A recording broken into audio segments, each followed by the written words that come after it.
Ângelo Diniz, um escritor, um cara que eu já senti que tem uma pegada na história, conhece bem.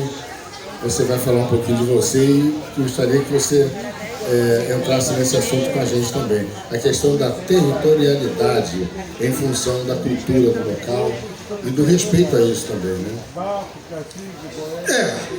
Boa tarde a todos. Quero parabenizar pela iniciativa a todos os organizadores, agradecer a presença aí dos representantes das agremiações. E o que a gente pode... Primeira coisa eu queria pedir desculpas a todos por dois detalhes que me ocorreram. Primeiro, que Ângelo Diniz não existe. Eu sou Osmélio Ângelo Filho. Entendeu?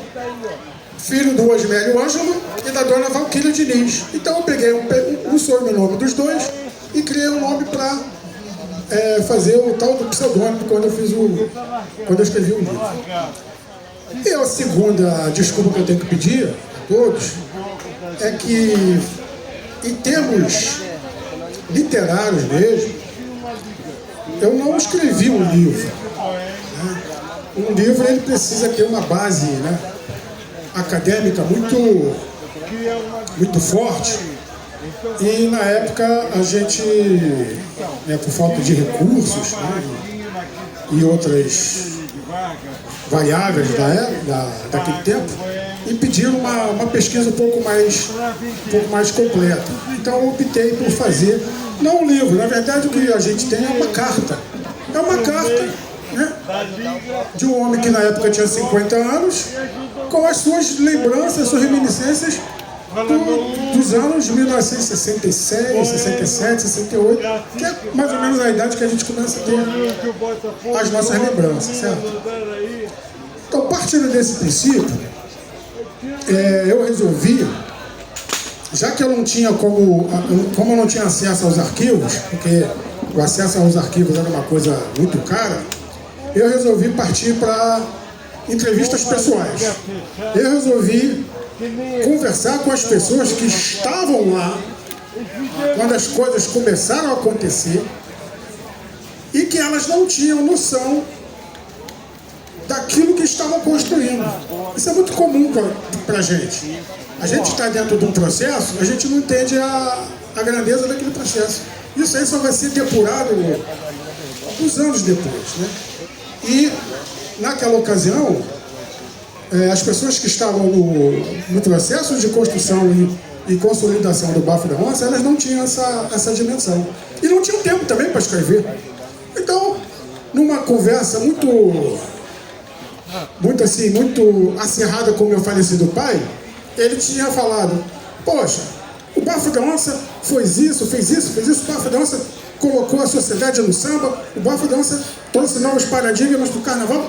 E você não vê um historiador falar sobre isso? Aí eu perguntei para ele assim: por que o senhor não escreve sobre isso? Ele falou assim: então por que você não escreve? Aí eu falei assim: então tá, eu vou escrever. E aí, na minha tentativa de pegar alguma base acadêmica, eu fui na Biblioteca Nacional procurar alguma coisa sobre o Bafo da Onça. O que eu encontrei lá? Um livro um pouquinho mais largo que a Bíblia, falando sobre um Bafo da Onça de Corumbá, lá em Mato Grosso. Então eu achei, não, realmente, vamos fazer um livro sobre o Bafo da Onça. É assim que começou a nossa história. Agora, sobre o recorte que você deu da territorialidade, claro, o Bafo da Onça, pelo seu modelo de organização, baseado em famílias, ele atraiu para sua convivência, primeiro as famílias do bairro, e depois as dos bairros adjacentes, e depois da cidade como um todo.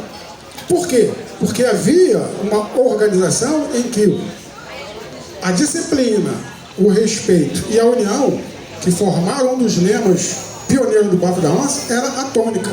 As pessoas passaram a entender o Bafo da Onça como uma organização basicamente, majoritariamente familiar. Baseado no quê? No respeito.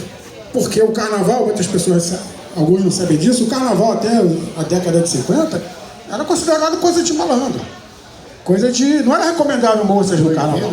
E o Bafo da Onça veio e quebrou esse paradigma.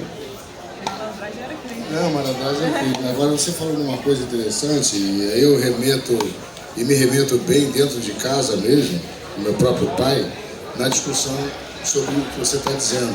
E até que ponto essa coisa da gentrificação, alguém falou isso aqui, eu acho que foi o Fábio, é importante que se diga, né? A sociedade civil, ela se movimenta. Quando ela se movimenta e faz uma coisa legal, vem uma força que a gente não sabe de onde e tira. Por exemplo, Vila Isabel, por exemplo, que não deixa de ser um bairro criado após a abolição da escravatura, e quando sentiram que era uma coisa legal, mandaram o pessoal para o morro. Esse é complicado. Essa territorialidade no mundo do samba é muito encontrado, sim. E tem outro detalhe que eu acho importante, e que eu tenho certeza que você sabe, Ângela, a questão também da cultura.